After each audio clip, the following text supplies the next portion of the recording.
तंग मोर BK study IQ YouTube channel को आज डिस्कसन करिबा the high court of Odisha Cuttack तरफ बहुत बड़ गोटे रिकमेंड बाहरी आपण मानक डिटेल डिस्कसन करी। पोस्ट है ट्रांसलेटर। पोस्ट हूँ ट्रांसलेटर। आवेदन तारीख हूँ 2/9/2024 ठारू 17/9/2024 पर्यंत। दरमा अच्छी 35,400 ठारू 1,12,400 पर्यंत लेवल 9। नेक्स्ट वैकेंसी पोजीशन देखा। टोटाल वैकेंसी हूँ 19टी। 7टी हूँ वोमेन्स मानकर।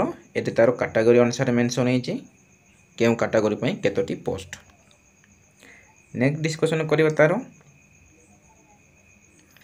एज बयस सीमा केते। जदि आपणकर 21 वर्ष होइथिबो एवं बिलो 32 वर्ष होइथिले आपण माने एई पोस्ट को आवेदन करिवे।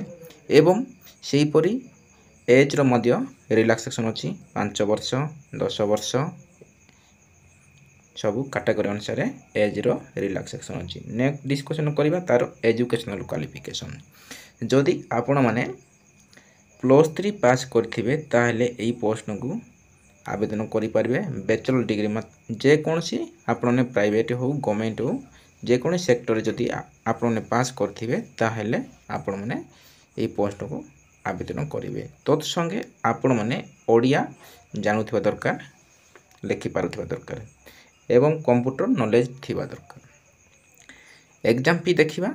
एग्जाम फी होउची जेउ माने ST/SC मानकर मागणार आवेदन करेंगे एवं अदर कैटेगरी जिते रहिले से माने 500 टंका दिया जिवो एवं सेही 500 टंका रिफंड हेबो नाही। सिलेबस देखिबा। प्रथमे सिलेबस हेबो हमर प्रिलिमिनरी एग्जाम हेबो 150 मार्क 2 घंटा एवं नेगेटिव मार्किंग अछि 0.5 नेगेटिव मार्किंग अछि। तापरे एटे सब डिटेल तार सिलेबस मेंशन होइछि। हमर मेन रिटन एग्जाम 300 मार्क सब 5 घंटा ड्यूरेशन सब डिटेल मेंशन होइछि। एटे तार इंग्लिश पढ़िबो। इंग्लिश रे essay precis writing reading vocabulary and grammar सब पढ़िबो। एटा होछि 50 मार्क गोटे घंटा। सेही परी ओडिया रो पढ़िबो। ओडिया सेही परी ट्रांसलेशन पढ़िबो। ट्रांसलेशन होछि Odia to English, English to Odia translation एटे लिखा जाय सब ट्रांसलेशन। एटा 50 मार्क। एटे तार टाइम मेंशन होइछि। आप माने डिटेल डिस्कशन करूछि। आप माने से सब पॉइंट देखंतु। तापरे नेक्स्ट हमर 3 नंबर पॉइंट रे जनरल अवेयरनेस बा रीजनिंग टेस्ट पढ़िबे। तार जनरल अवेयरनेस रो current affair, Indian economic, general science book and author एरको सब पढ़िबो। एटा सब एटा मते 50 मार्क। तापरे रीजनिंग मध्य 50 मार्क। आपने सब डिटेल जानि पारले तेणु आपने सांग साथी मन शेयर करंतु जे माने मते जानि पारे जे मनकर इच्छुक कटक रे हाई कोर्ट रे जॉब करिया पय इच्छुक से माने पकांतु। तापरे कंप्यूटर एप्लीकेशन टेस्ट हो हमर 100 मार्क। तार थियोरी एवं किल टेस्ट हो 50 100 मार्क। एटे टाइम मेंशन होइछि 30 मिनिट गोटे घंटा।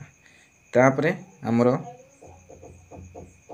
भाइबा वॉइस टेस्ट हो 40 मार्क। से माने निज अनुसार से माने पचार देबे तांको ऊपर डिपेंड करिवो। तापरे एग्जाम सेंटर हमर पड़िबो। एडमिट कार्ड रे लिखा जाइथिबो एग्जाम सेंटर आप माने निश्चित जानि परिबे। तापरे अदर एलिजिबिलिटी कंडीशन आप माने भारतीय नागरिक हेतिबा दरकार। तापरे गुड कैरेक्टर थिबा दरकार। तापरे आप माने एरे सब डिटेल मेंशन हेछि। आप माने वीडियो को स्टॉप करिक देखि परिबे। नॉर्मल सब गवर्नमेंट जॉब रे एटा ही लिखा जाउछि। तापरे सर्टिफिकेट बा डॉक्यूमेंट वेरिफिकेशन हेबो। तापरे जेतेबेले आप माने आवेदन करिवे से माने 10th +2 +3 ସବୁ ଅପଲୋଡ଼ କରିବାକୁ ପଡ଼ିବ। ଫଟୋ ସିଗ୍ନେଚର କ'ଣ ସବୁ ଅପଲୋଡ଼ କରିବାକୁ ପଡ଼ିବ। ତେଣୁ ଆପଣମାନେ ଶେଷ ପର୍ଯ୍ୟନ୍ତ କେବେ ହେଲେ ମଧ୍ୟ ଜଗିବେ ନାହିଁ। ମୁଁ ତ ତାରିଖ କହିଲି ସେଇ ତାରିଖ ଭିତରେ ହିଁ ଆପଣମାନେ ଆବେଦନ କରିବେ। କାହିଁକିନା ଶେଷ ତାରିଖ ପର୍ଯ୍ୟନ୍ତ ଯଦି ଆପଣମାନେ ଅପେକ୍ଷା କରିବେ ତାହେଲେ ସାଇଟ୍ଟା ସ୍ଲୋ ହେବ, ଆପଣମାନେ ଆବେଦନ କରିପାରିବେ ନାହିଁ। ତେଣୁ ପରିଶେଷରେ ସାଙ୍ଗସାଥିଙ୍କୁ ସେୟାର କରନ୍ତୁ।